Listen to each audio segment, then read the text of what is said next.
Eh, abonne-toi à la chaîne, hein. Active la cloche aussi. C'est gratuit. Et quand c'est gratuit, c'est pas cher, hein. Profites-en.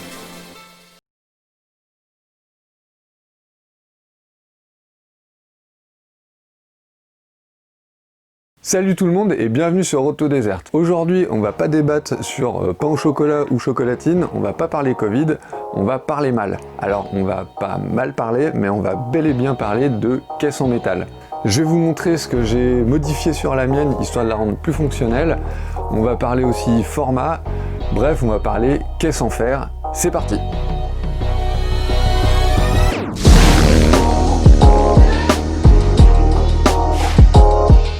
Pour cet épisode, on va pas parler du contenu de la malle, on va parler uniquement des modifications que j'ai apportées, puisque le contenu, ça dépend du raid, du rallye, ça dépend de la personne, c'est propre à chacun, et pour le coup, la mienne est en cours de préparation. Alors pour commencer, la malle moto, c'est une catégorie à part entière au Dakar, ça a été renommé Original by Motul depuis quelques années. J'avais déjà fait une vidéo avec Mathieu Marchand, responsable de la catégorie Original by Motul. Je vous mets le lien juste ici, à peu près, ici. Ouais, à mon avis, ça va être là. Il y a toujours eu des malles au Dakar, mais c'est en 95 qu'ils ont décidé de scinder en deux catégories les motards. Une catégorie avec assistance, une catégorie sans assistance. Donc les pilotes qui s'y inscrivent n'ont aucune assistance, ils ont leur moto, leur malle, quelques affaires, ils roulent toute la journée, ils arrivent au bivouac, ils font la mécanique de leur moto, un petit dodo et c'est reparti le lendemain. Donc c'est des journées plutôt hardcore. Depuis, il y a eu quelques rallyes qui ont adopté cette catégorie, comme l'Africa Eco Race qui sont aussi avec Motul. Il y a le rallye des pionniers là qui va avoir lieu en début d'année. Bref, il y a quelques rallyes qui proposent cette catégorie et c'est tant mieux parce que je la trouve vraiment ouf cette catégorie. Alors, pour le raid que je devais faire au mois de mars et qui sera au final au mois de mai 2021, je pars avec ma moto et il y a besoin d'une malle. Sauf que, il y a plein de formats de malle. Quand on regarde sur internet, ils parlent de type 80, 80 litres, 80 cm, et là c'est vraiment pas la même chose quoi. Il suffit de te rappeler un petit peu tes cours de 6e de calcul de volume pour t'apercevoir qu'une malle qui fait 80 cm ne fait pas forcément 80 litres. Si tu prends une 80 litres, ta malle elle fera 75 cm sur 41 sur 33 de hauteur. Par contre, si tu prends une 80 cm, là tu dépasses les 100 litres. Bref, renseigne-toi bien auprès de l'organisateur, histoire de pas être le seul mec relou avec une malle qui n'a pas la même dimension que les autres. Bon allez, je vais vous montrer les modifications que j'ai apportées à la malle. Ok, c'est parti. Donc voilà les deux modèles de malle que j'ai chez moi. Une que j'ai achetée il n'y a pas longtemps qui est toute neuve, qui fait donc 80 cm et pas 80 litres, donc on est sur 107 litres si je me trompe pas. Et il y a un autre modèle, un peu plus vieux que j'avais acheté chez Doursou, donc il y a un surplus militaire à Paris quand j'habitais à côté de Montparnasse, que j'ai modifié, donc c'est celle-ci que j'ai modifiée.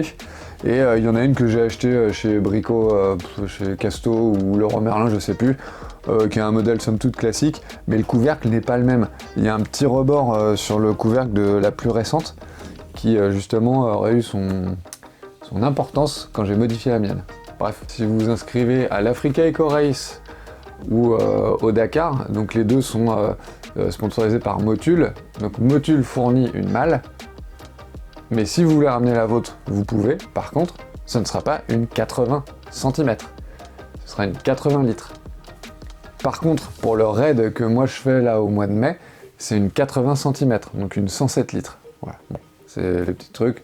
Mais comme je disais tout à l'heure, n'hésitez pas à vous renseigner auprès de l'organisateur, histoire de ne pas vous retrouver avec une malle qui n'a pas le format adéquat. Donc au niveau des modifs que j'ai pu faire sur ma malle, c'est des modifs que j'avais vus sur une vidéo de Lyndon Poskit qui justement lui permettait d'être beaucoup plus fonctionnel. Donc moi je vais vous montrer comment je les ai faites, je pense qu'il y a d'autres méthodes. En tout cas, celles-ci sont les miennes et ça fonctionne. Allez, c'est parti. Alors, donc, pour cette malle qui s'ouvre donc en entier,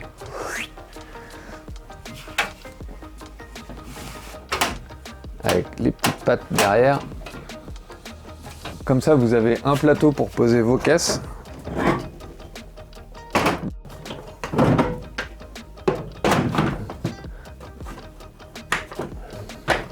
Et ça vous permet en fait d'avoir accès directement au contenu de la malle et à vos outils directement.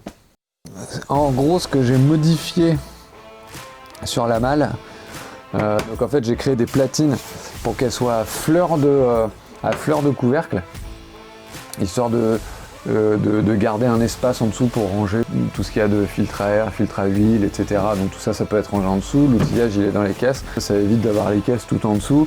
Vous arrivez, vous ouvrez votre caisse, hop, vous mettez directement vos caisses à outils devant et vous avez l'espace ici où vous pouvez vous servir sans que rien ne gêne. Voilà. Donc j'ai acheté des équerres que j'ai sertis directement à la caisse. Il y a juste des équerres là que j'ai sur lesquels j'ai soudé en fait un morceau d'équerre. Donc j'ai serti ça. Hop. Et ça tient, vous pouvez vous asseoir dessus, il n'y a pas de problème.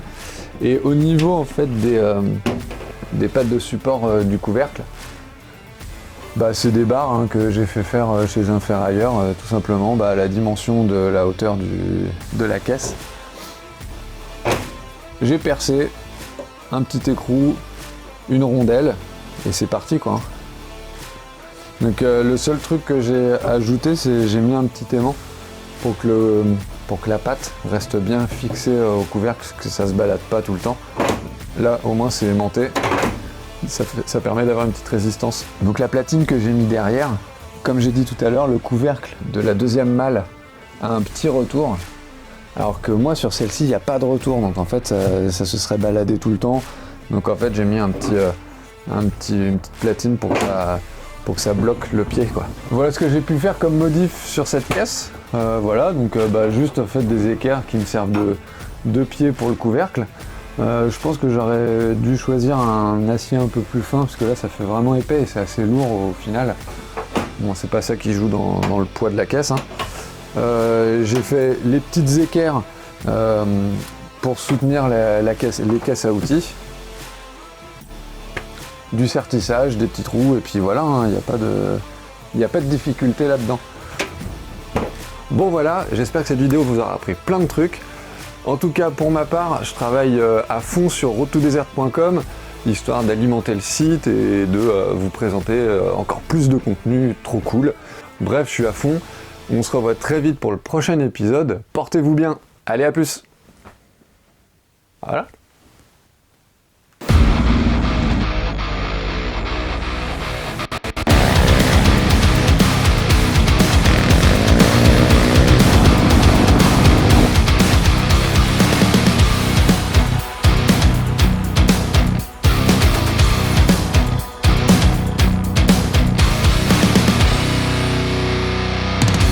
Trop dingue.